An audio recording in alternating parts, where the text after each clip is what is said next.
You've reached Monster 911, and I'm Lance Hightower. I've been taking cryptid emergency calls for over 5 years. If you have a cryptid emergency, please call our toll-free number, 866-306-8085. I can help you. What's your emergency? Hello guys, and welcome everyone to Day 3. This is Lance, and today we're continuing with the show series, The Kansas Bigfoot. You've tuned in to Monster 911. I'm so glad to be with you once again, and if you've experienced something that frightened you, and you would like to understand what it was you saw, call me toll-free 24/7 at 1-866-306-8085. I'll personally return your call, and all reports are treated with sensitivity, and names are kept confidential. Now, today's show will absolutely not disappoint. It's too incredible to forget. This mother showed immense poise and courage to guide her and her son out of this terrifying Bigfoot situation they were in. This was a day to remember for both of them. They had no gun and only a small truck. Listen to what occurred and how they barely escaped from this remote location in the middle of Kansas. And don't forget tomorrow's show, as this guest reveals more details as to this encounter that changed both her and her son's life forever.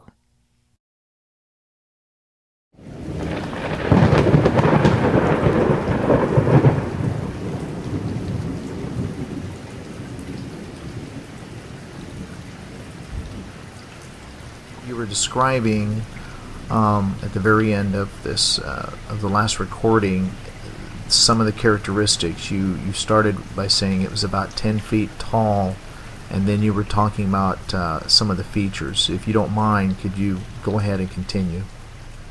Okay, so the creature itself was, like I said, it was 10 feet tall. It had the high bridge over the eyes. The eyes were large. They were yellow. The face had some facial hair. It was hair. It was, like I said, it was really odd. It was actual hair, from the look of it. It was real shiny. It was actually very, very clean looking. It did not look like it didn't look dirty at all. It was very clean looking. Had a shine to the black fur, or black hair. Its mouth was kind of like that, it was a large mouth. Kind of reminded me of kind of like a monkey mouth almost. Didn't have much for lips. The skin on its face was kind of it was very dark, weathered, beaten look. I'm gonna say black in color, but it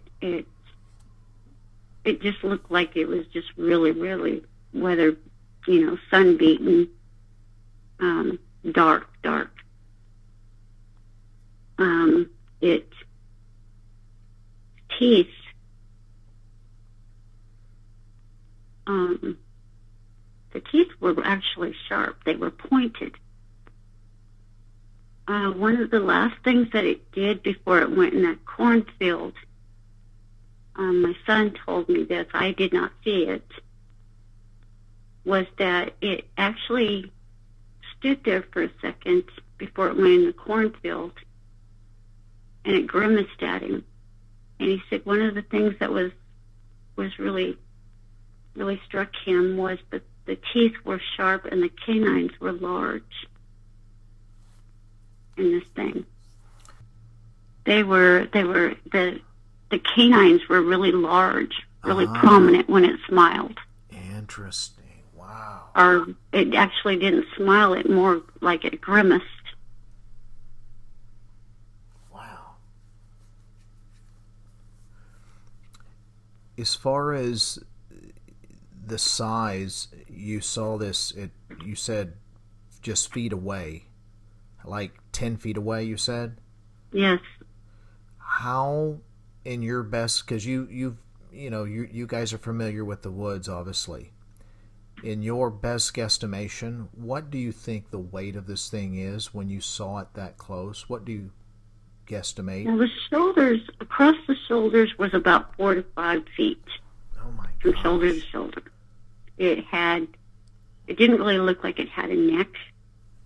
It looked like it was a head and shoulders. There wasn't much of a chin. And we were guessing. I mean, I've been around horses and I've been around cattle and, most of my life. And I'm going to say that this thing was easy between 800 and 1,000 pounds. He was massive. His arms were massive. His legs were massive. He was, you could kind of see even through the fur that he was very, very stocky.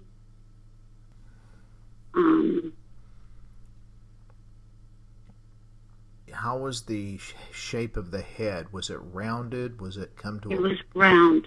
It was not. It was not. From what I've seen on, like on the patty, it didn't have that cylinder shape. It was a round. Nothing like a cone shape. The hair, you could see quite a bit of its forehead. It was almost like a receding type hairline, but it was, so you could see a good portion of its forehead, but it was round. How was its nose shaped? It had a wide, flat nose. Nothing like a gorilla, but more of a human, just much larger and then flatter. Right. Okay. And the eyes color, again, you said were yellow? Yellow. Yes, they were yellow. Did you see any whites of the eye around the iris? Well, that was what was weird with this thing. As close as I was to it, I could see the pupil. Okay. But around it was yellow, and there was no white. Really?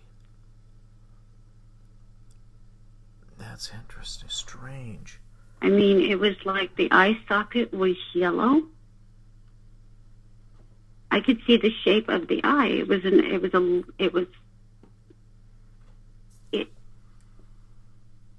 It literally, I mean, there was no white. Wow. That would have been very, very strange.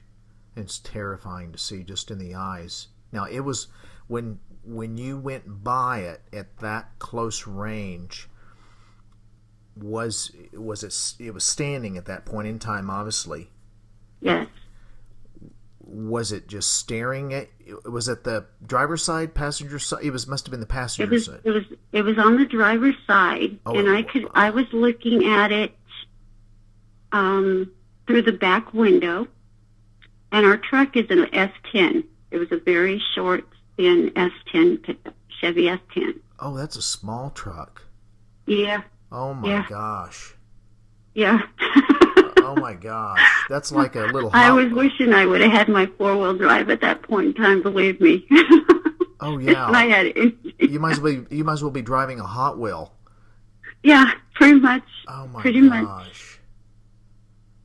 Wow. I had bought it for him because I knew he was going to graduate from high school, and I wanted him to have something that was a truck that he could haul stuff in, his furniture and stuff, to college, to his dorms or to apartment or whatever. And I wanted it to be economical on gas, and I got this really great deal on this truck, one owner, low mileage, and I thought, perfect.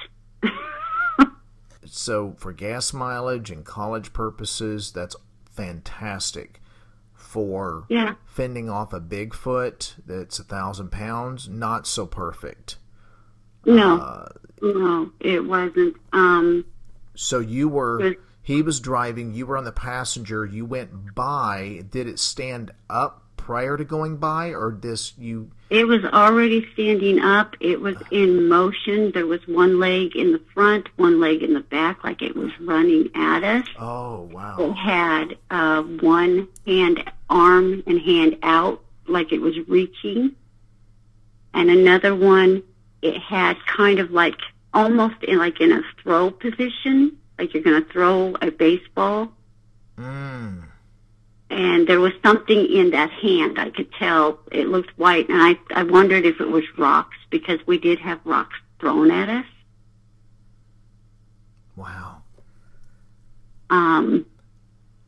So when it caught the vehicle, and your son said, "Mom, it's on the tailgate, or it's on," so it had its hand physically grasping the back of the truck. Yes, it did. And it was running, keeping up, and you guys were doing, when it caught up, going from all fours to running upright, he was at a speed, you said, of about 35, 40, somewhere in there, you said? Yeah, about 35, I think, if I remember right. It was the first time we were only doing about 25 when it grabbed it the first time, and he had it. Then we had him speed up to about 35, and that's the second time. And then I had him speed up to actually about 45 miles an hour at that point in time. And I can remember one of those times he said, "Mom, I've got this gas pedal to the floorboard," and I said, "There's no way you can't have had that on the floor." I was actually arguing with him a little bit, because he said he had it on the floorboard, and the truck wasn't going any faster. He couldn't make it go any faster. And that was at that point in time. Then that thing had the back of the truck. He said, and later on when I talked to him about that, he said that he thought maybe that it was maybe bogging the truck down. Oh, sure. I was going to say it was probably, you're talking a Chevy S10, which is again, we just noted it's a small little truck, but they're not made to haul a lot. They can haul a lot, but not a huge amount of heavy weight. And if you got 1,000 pounds of something resisting, then that's probably more than likely. It makes sense that may have been what was going on. Yeah, because we talked about that quite a bit. Why the heck that truck did not seem to be moving very fast. Wow. Oh man. And because, it's probably had a 4-cylinder in it. Yeah, it's just got a little 4-cylinder in it. It's, just like I said, it's a nice little truck for running around and feel economic and hauling a little bit of his furniture or whatever he needs to, to and, wherever he moved or when he started college and. Yeah. But it just that's wow. Yeah, you needed an MRAP. Military MRAP is what you needed. That, my gosh. So about what time of the day was this happening?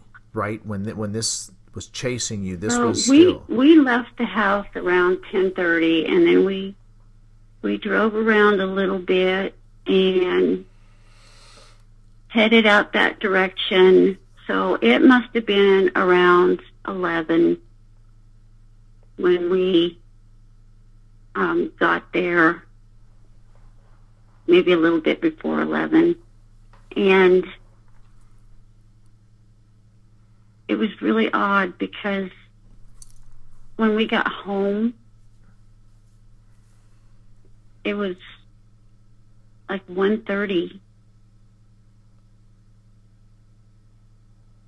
and it didn't seem like we'd been out there that long. But we had been out there almost 2 hours.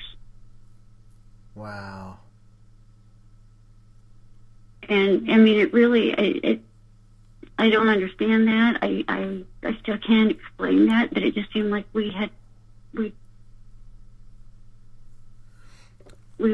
been out there for 2 hours. And I remember when I looked at the clock, I remember noting the time on the computer, and I was thinking,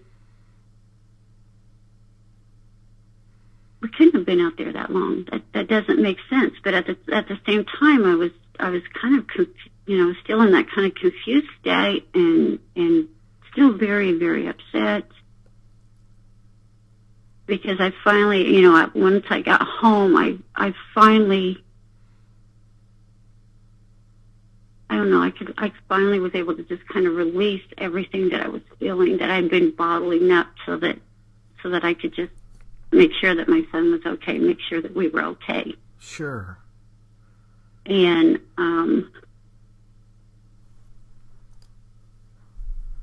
I mean, I had to release some of that kind of that stress. And absolutely, I think anyone, male or female, in that circumstance would have had to do the same. I mean, we're human beings. We're emotional beings. We're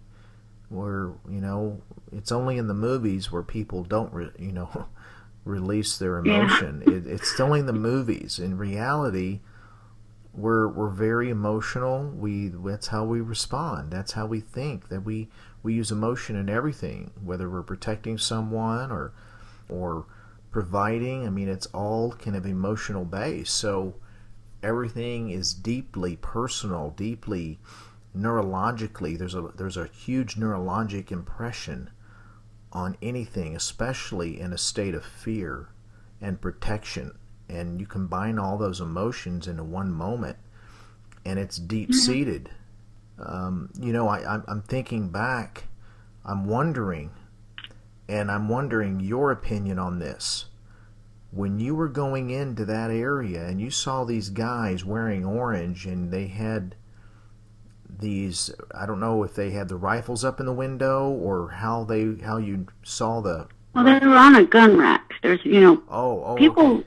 People around here have, we have those gun racks, and these were on gun racks, and my son recognized them, recognized what they were.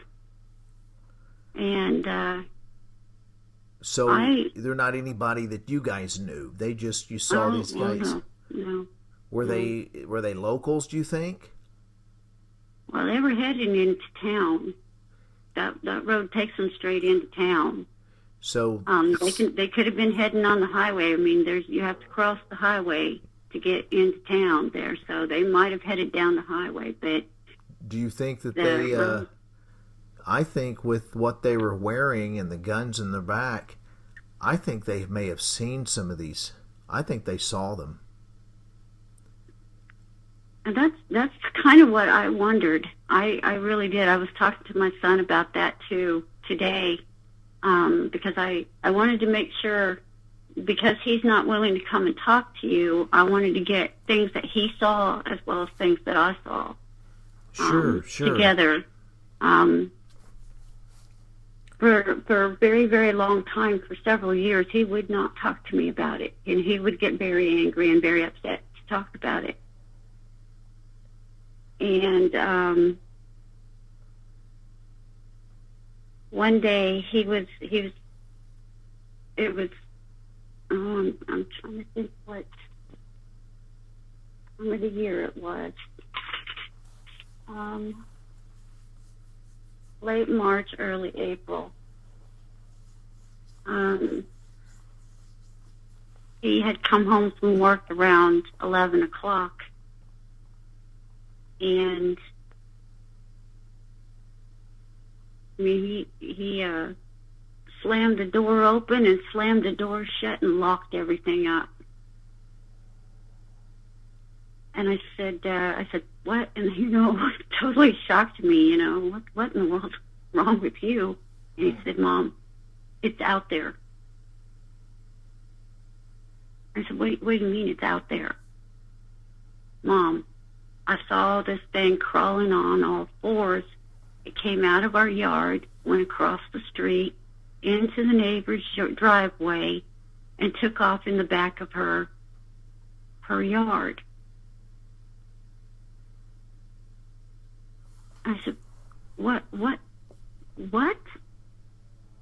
Because I mean, I live on the outskirts of town, Mm-hmm. but I don't live that far. I mean, I probably live a mile inward. Mm-hmm. And like I said, you know, that, well, I got to back up a little bit. After about a week and a half, I was talking to my son, and I said, I want to go back out there. And he said, no, you don't want to go out there. You don't. And I said, yes, I do. I want to go out there. And my oldest son, both of them were like, no, Mom, you don't want to go back out there. What if that thing's out there? I said, I'm going. And I got in my four-wheel drive, and I had my 357 with me.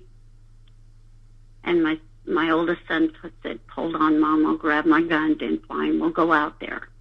So he grabs his 45, and we shot out there. And unfortunately, like I said, we had rain. We had a pretty nasty storm. And I was hoping to find prints. I was hoping to find something, some kind of proof, some kind of evidence. If I found it, I was going to cast it.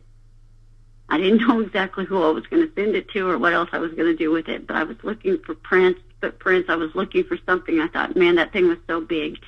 Surely if it's still around, especially with the rain and everything, surely there's prints. Surely there's something I can prove to people. I'm not full of crap. This really happened. And plus it would give me, I mean, it's weird when you have that kind of experience, you know you've had it, but there's still this part of you that still just wants some kind of proof that it actually happened. Does that make sense? Yes. It makes total sense. And so I was looking for that, and I was also looking for that thing. And there was nothing. It was like it never happened. It was like it has always been, and I've been going out there for like 30 years.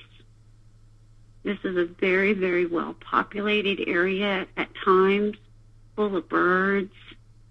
I mean, it has its period of times where people go there to see birds. That there's an area where, you know, it's just an amazing area.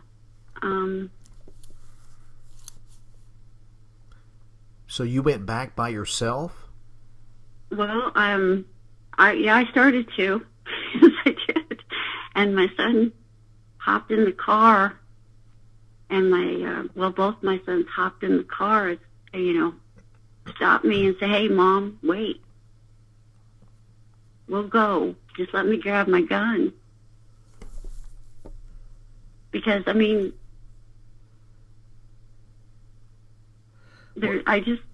I'm one of those people, you know. I'm going to face my fears. Right. Well, that's kind of what happened to my brother after he got chased. His friend was driving so erratic down the road, he was in shock.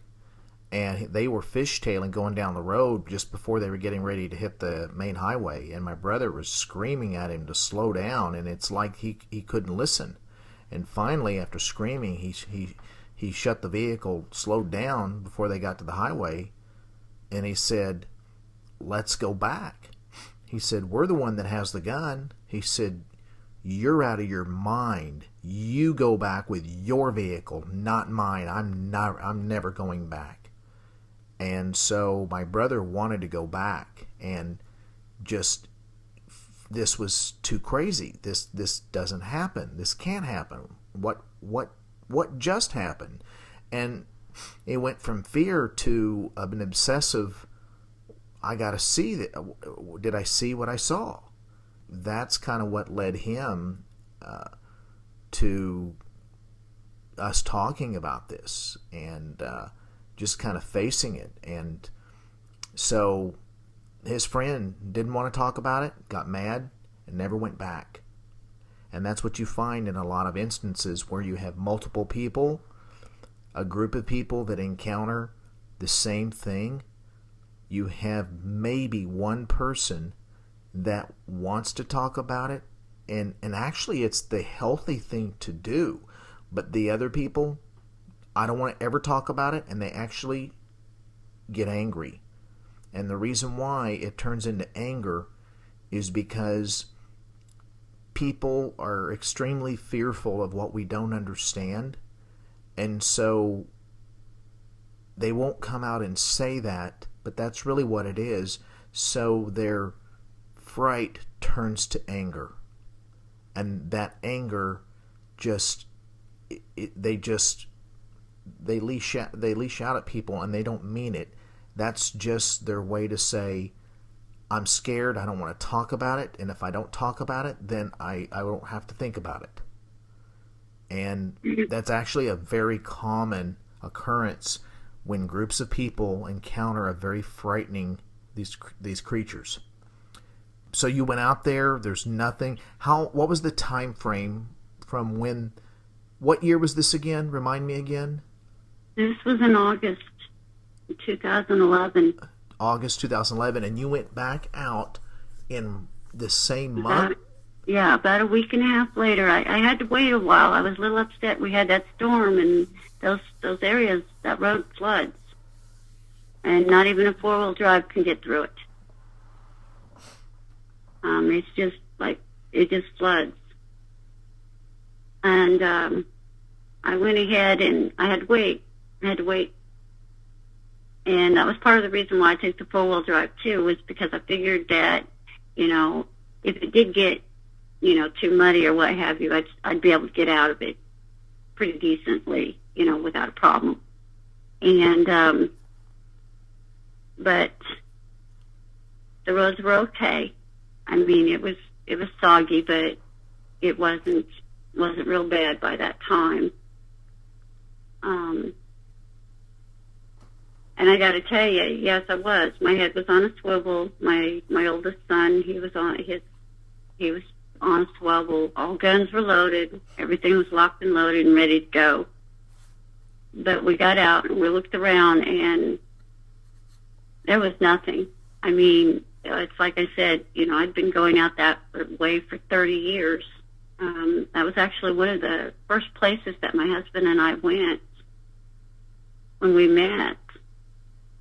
And, so I had some special memories to me. And I wasn't either, that was another reason why I wanted to go out there, was because that place holds some very special moments for me. It's one of the first places that I took my first child.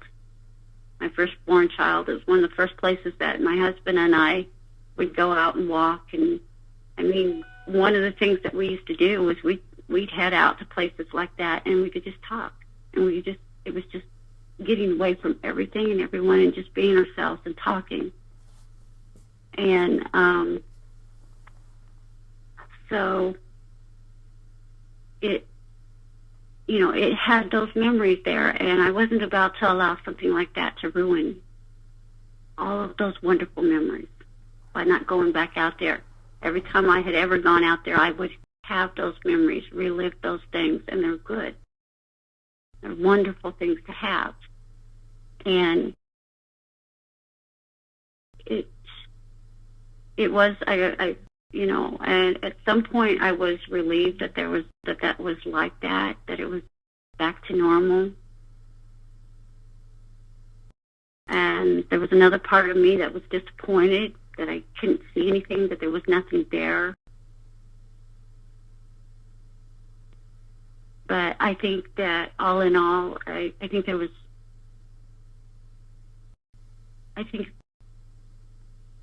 all in all, it made me feel all right, if that makes any sense. It made me feel like, okay, so I've had this experience. I've had an awakening to something that I did not know existed. I know it does now.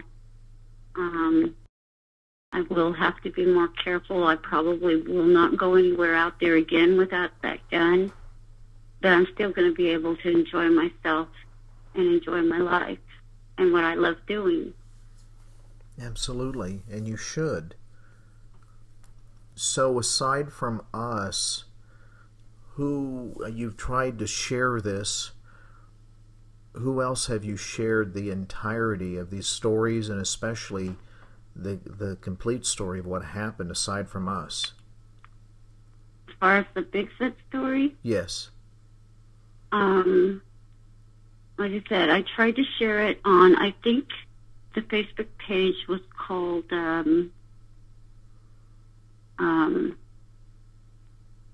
Finding Bigfoot. It's got that Oh, Mark,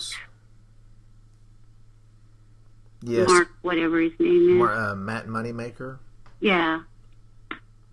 And that no one ever replied, so no one ever got to hear your story. So are we one of the first to really hear the entirety of what happened? Yeah. Yes, you are. Wow. This is, And you're actually the first to actually hear anything about that dogman. Dogman. Well, you know, some people will go their whole life. I get this a lot, and I tell people, be careful what you wish, because nothing ever happens on cue in life when you want it to happen. That's one thing that's a good rule I've noticed in my life. Things never happen when I want it to happen. It happens in the unexpected moment when I'm not ready. And I don't know about you, but that's the way it happens with me. Pretty consistent. Exactly. And I tell people, I hear this a lot. I want to have an experience. I want to see one of these things. I want. I'm saying, listen. Out of every interview that I've done, I've never heard, number one, I've never heard of a dogman encounter that, not one, and I've done hundreds, I've never heard one that said, I was so glad I got to see this thing. I'm so glad. I was so happy that I was just elated. I went to the bar and had a lot of drinks, and I just had a good time. I've never had that happen yet.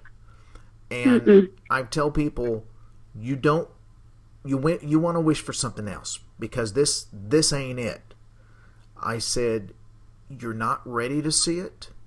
And, you know, Wiley, he's on our team. He's a professional coyote hunter.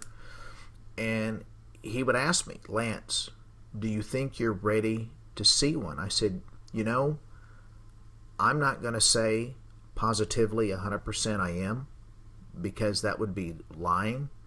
But I will say this. I've been preparing myself over and over and over and over again when that time comes, because I know it's going to happen when I least expect it. It's not going to happen when I want it to. So I've been emotionally preparing and mentally preparing and physically preparing for it to be calm and collect and have a sense of control. And that's very difficult to do when we're all emotional beings.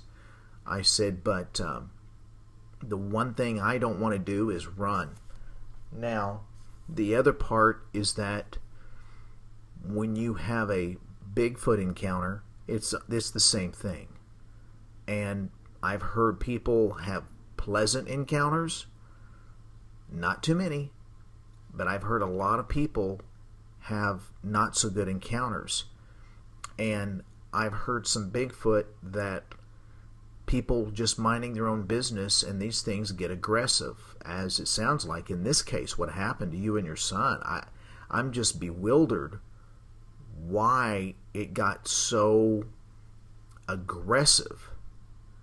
Well, and that is something, that I really, I mean, it's already puzzling enough that it's there here in Kansas, where, literally, we're talking farmland here. Yes, we're talking fields, wheat fields, cornfields, milo, those kind of things.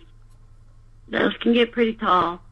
We're talking, when you're talking trees, you're talking tree lines that aren't they might be very long, but they're not very wide generally. We're talking areas that might have groups of trees, but they're certainly not very, very much. And as far as just little groups of trees, some of them are pretty old. Most of those trees in that area built during the Depression, they're pretty old. They're pretty big, pretty strong. During the Dust Bowl time periods, they have that kind of stuff. We still have those. We still have a lot of them. We've got a bunch of abandoned houses. There's houses all along there, but they're abandoned. A lot of times the farmers use those. They'll take the sheds and things, the barns and things, and that's where they store their equipment for their fields. They don't live in those houses. Or some of them are just completely abandoned, and you can see that they are. I'll tell you one of our theories here, and again, we're just a bunch of country guys that grew up very rural, very poor, and as we got older and got some education behind us, we just put things together. And our theory is that these abandoned house places, and you see them dotted throughout the Midwest, that the whoever owns the land, they don't farm it. The house goes abandoned, and you have all these trees growing up in the middle of the house and in the silo, and it's just an old dilapidated building.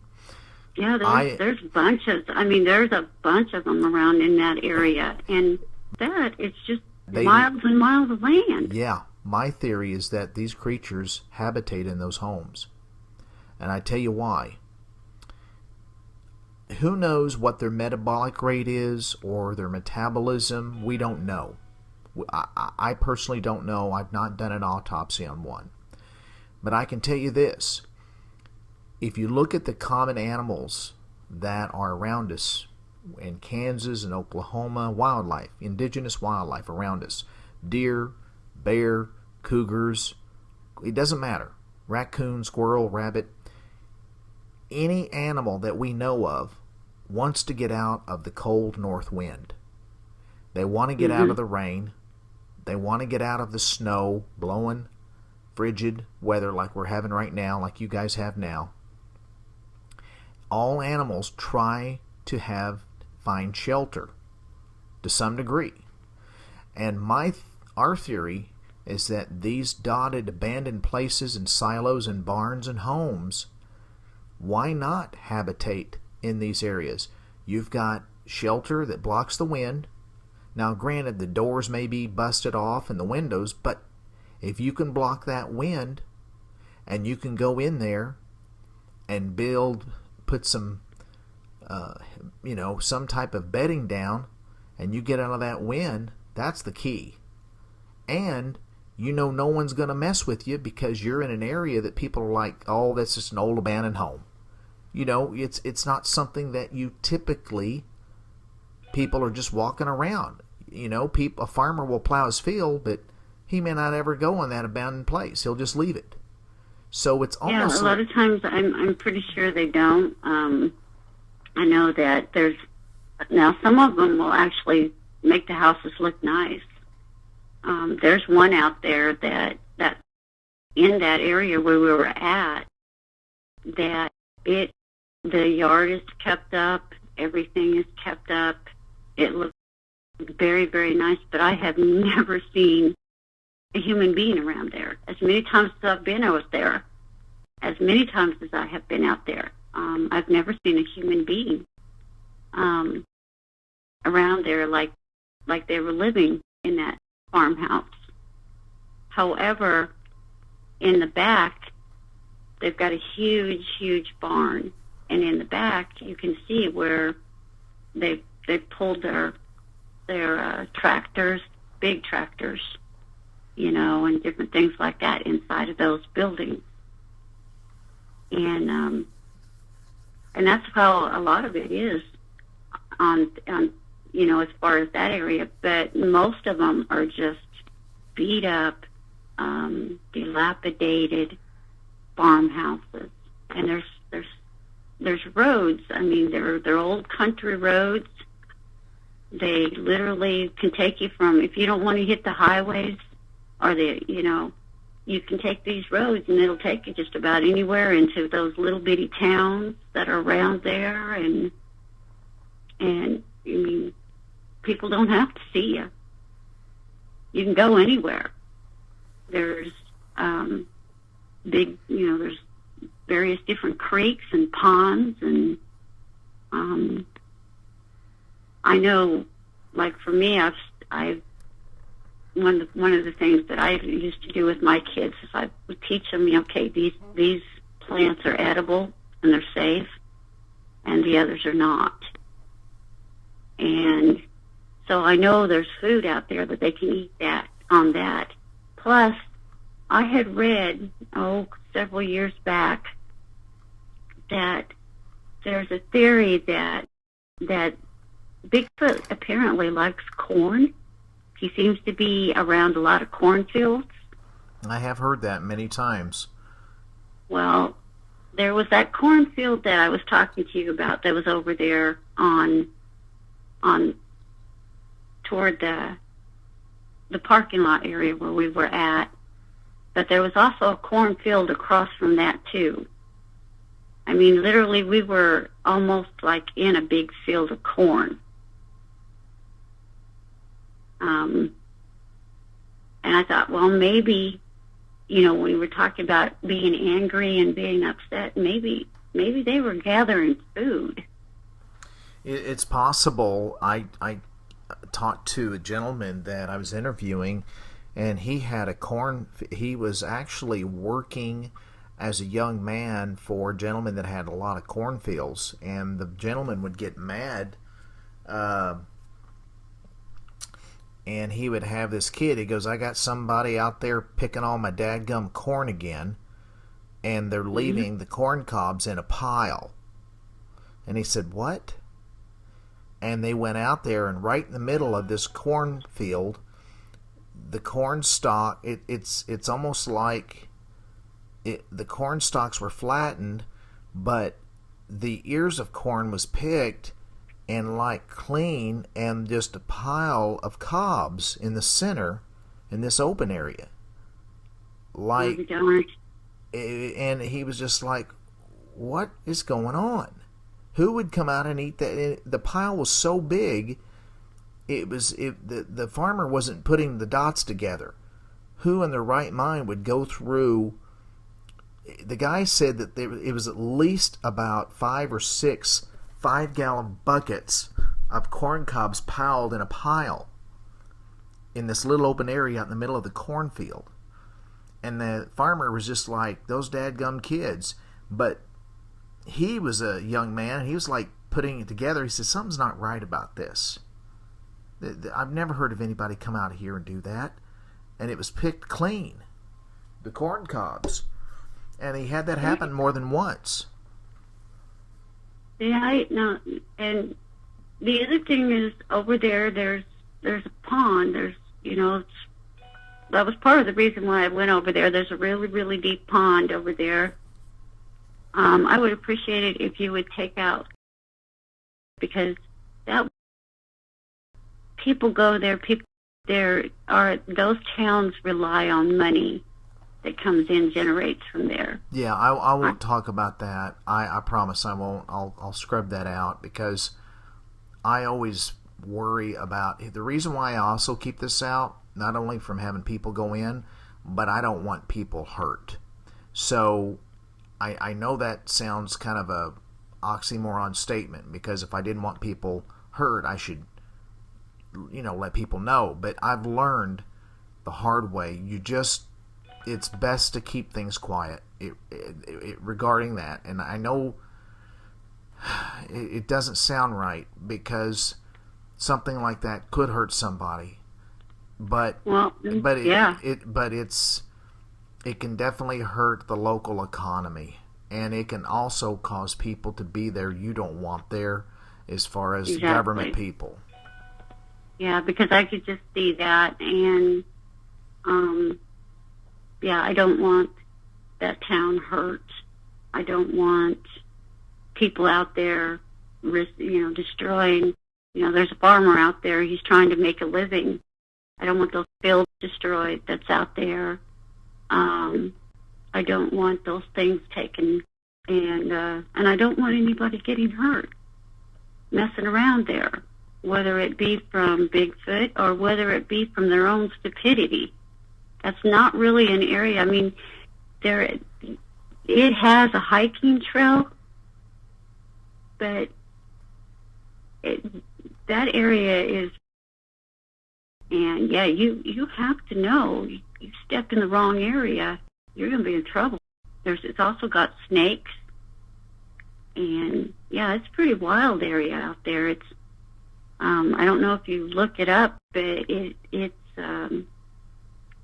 several, I can't remember how many, it's like the land out there.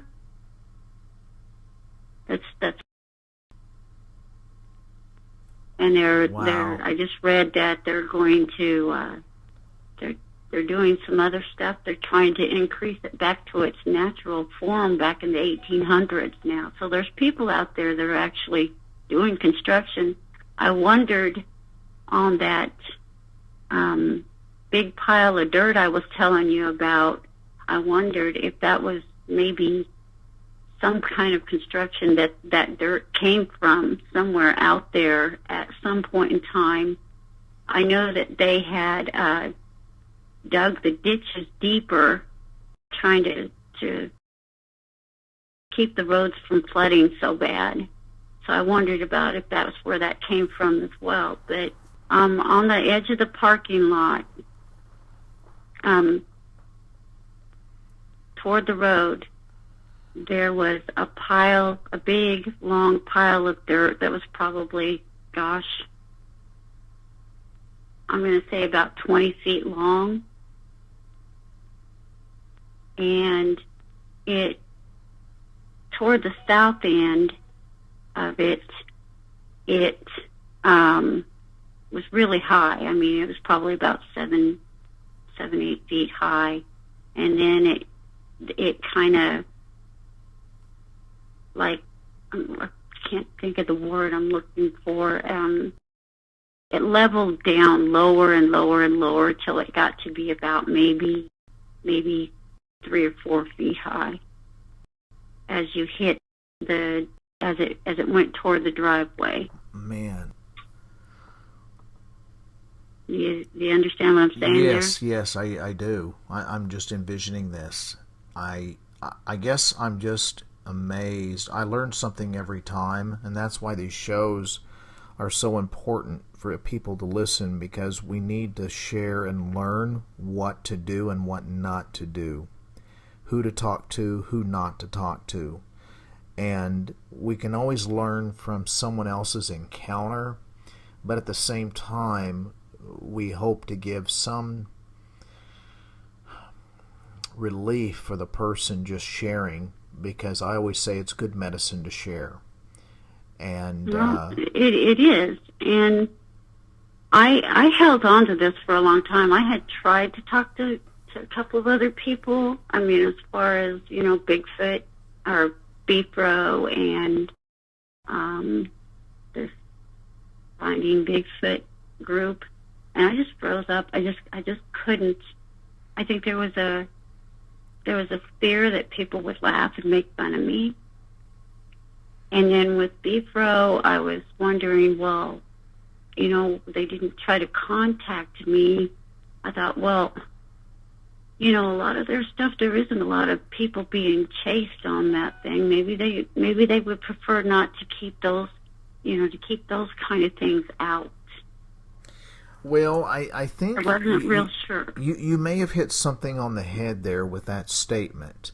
I think it's a couple things. I think that they are so overwhelmed with calls that they don't really have an adequate call station to call all the people. Whether it be email or calling or whatnot. But I think you hit something that these guys know that these creatures are real. Now, they add a lot of Hollywood drama to their show, which investigators, real investigators, so to speak, really don't appreciate. They think it's just too much of Hollywood stuff added to it. And I would agree, but that's just for entertainment purposes. But I will say this, I think that they don't want to put the reality of real encounters on there because it's too fearful.